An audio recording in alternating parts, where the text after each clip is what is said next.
Hello, I'm Gary Leland, host of the Crypto Cousins podcast. Now, if you're not familiar with the Crypto Cousins podcast, please take a look and subscribe to my weekly podcast at cryptocousins.com/subscribe.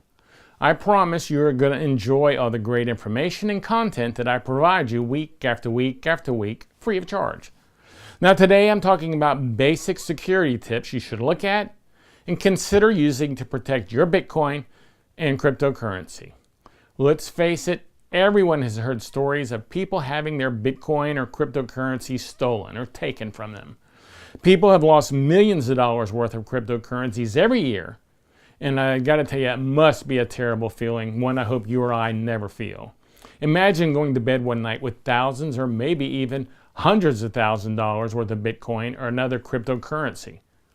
Then you wake up, take a look at your holdings to find they're all gone. That must be a truly sinking gut feeling. Oh my gosh. The true fact is that almost every time it's happened though, it could have been avoided. Now in today's show, I'm going to give you 5 basic tips that can help prevent this from happening to you. And I'm going to let you know right now, I'm not going over every security tip that's available. I'm sure there are a lot more of them. I know there are a lot more of them. But these 5 basic tips could help you avoid some simple security mistakes that happen way, way too often. Number 1 is never leave your Bitcoin on an exchange or your cryptocurrency.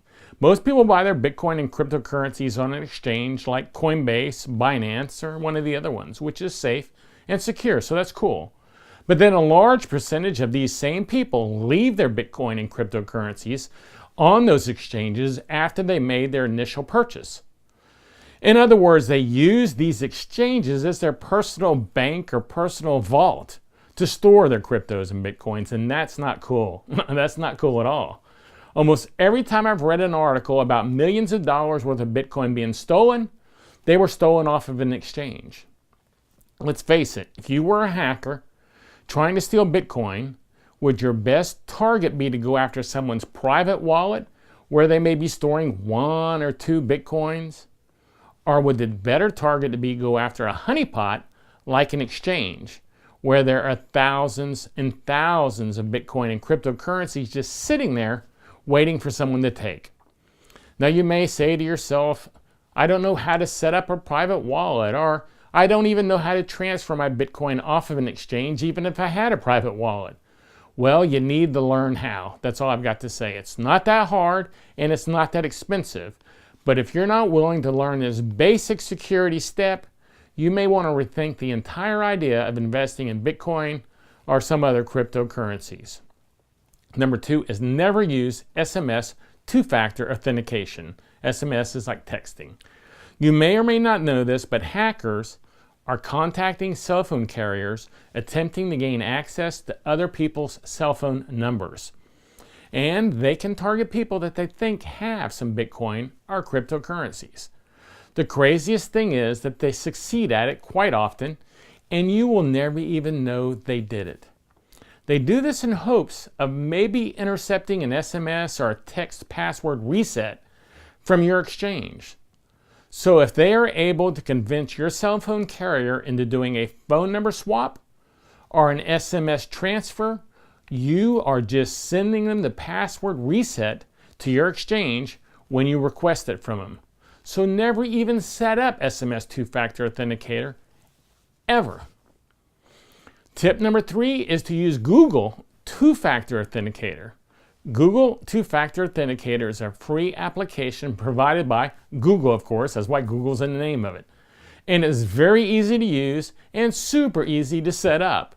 Just find it in your app store and download the Google two-factor authenticator on your phone or your tablet. Now, just to be sure and let you know, it's actually safer if you install it on a backup phone you may have laying around somewhere. Maybe, and this is just an example, but maybe you upgraded from an iPhone 7 to an iPhone 10. There wasn't anything wrong with your iPhone 7. You just wanted the newest and latest and greatest thing, so you upgraded. Well, pull that iPhone 7 out of the drawer and connect it to the internet with Wi-Fi and download the Google two-factor authenticator on it from the App Store.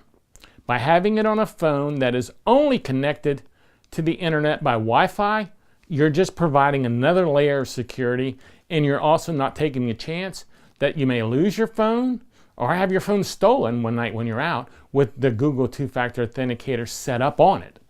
Now let's get back to the purpose of the Google two-factor authenticator. After installing this app on your phone, you will sync it with your accounts on whatever exchanges you're using. You sync it on one of them, all of them, it doesn't matter if it's Coinbase or if it's Binance or if it's any of the other exchanges that are available. They should all allow you to set up Google two-factor authenticator on them. If they don't, well, you probably don't want to be using that exchange. Once you have it set up, which like I said earlier, is very simple, you will simply go to the Google two-factor authenticator app on your phone or your tablet or wherever you have it every time you log into your exchange. The authenticator is going to show you a PIN number that you will enter as a second layer of security when logging into the exchange. So you'll put in your password plus the PIN number. The thought here is that only you will know the matching PIN number because it's constantly changing. That's right. On your phone it's changing and on the exchange it's changing, and they're synced together. So this has proved another level of security.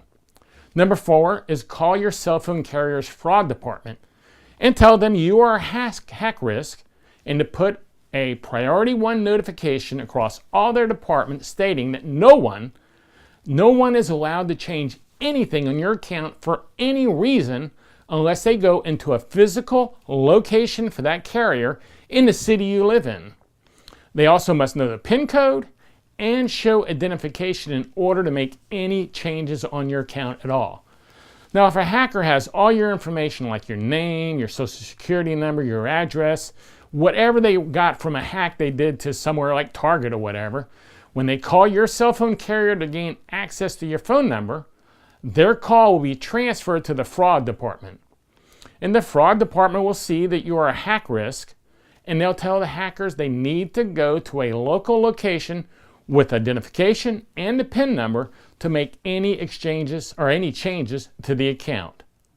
Number 5 is simple but so often overlooked, and that is to never ever store your private keys or your wallet seed phrase on your computer, phone, or basically online anywhere. This may sound like a common sense rule, but apparently it must not be. I don't think I need to go into a lot of detail about this, as it should be kind of common knowledge that if someone hacks into your computer or into your iPhone with a virus or spyware, they would also be able to gain access to your private keys or your seed phrase for your wallet. This is probably the simplest of all the things you can do to keep your Bitcoin and cryptocurrency safe. And the last tip that I'm going to leave you with is just be careful. There are an awful lot of people out there, bad guys, and they want your Bitcoin and cryptocurrencies. They find it easier to steal them than to make them. So please be careful. As I said at the beginning of this video, there are many other tips out there that could help you, like firewalls and phone number forwarding, but at least this video will give you a good start and you know a little bit more information than you may have had when you started watching this video. And you may be a little more comfortable or a lot more secure in this wild, crazy world of Bitcoin and cryptocurrency. Don't forget to go to CryptoCousins.com for more videos, podcasts, and great information about Bitcoin and cryptocurrencies in general. I'm your host, Gary Leland, and thanks again for joining me and watching this show. This is a CryptoCousins.com production.